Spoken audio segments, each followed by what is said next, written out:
جس وقت اہل حدیث عصر کی اذان دیتے ہیں اس وقت ظہر باقی کا وقت باقی ہوتا ہے یا نہیں؟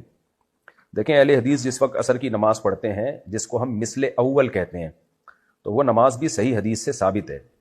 حضرت جبریل نے نماز عصر کا جو وقت بتایا، مشہور جو حدیث جبریل ہے اس بارے میں، اس میں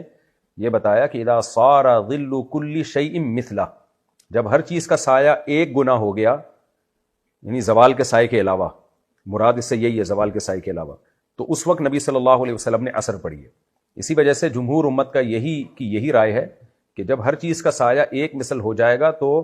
عصر کی نماز پڑھنا اس وقت جائز ہوگا۔ امام ابو حنیفہ رحمہ اللہ تعالیٰ کا ایک قول یہ بھی، اور آپ کے جو ساتھی ہیں ابو یوسف اور امام محمد، ان کی کا یہی قول ہے کہ جب ہر چیز کا سایہ ایک مثل ہو جائے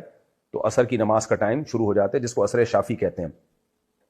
البتہ دیگر دلائل کو بھی اگر ساتھ میں ملایا جائے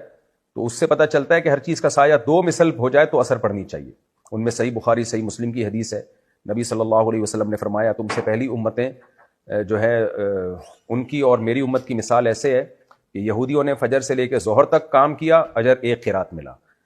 اور عیسائیوں نے ظہر سے لے کے عصر تک کام کیا، ان کو اجر ایک قرات ملا، اور میری امت نے عصر سے لے کے مغرب تک کام کیا اور اجر دو قرات ملا۔ پھر آپ نے فرمایا عاملہ قلیلا و اجر کثیرا، میری امت نے عمل تھوڑا کیا، اجر ڈبل ملا۔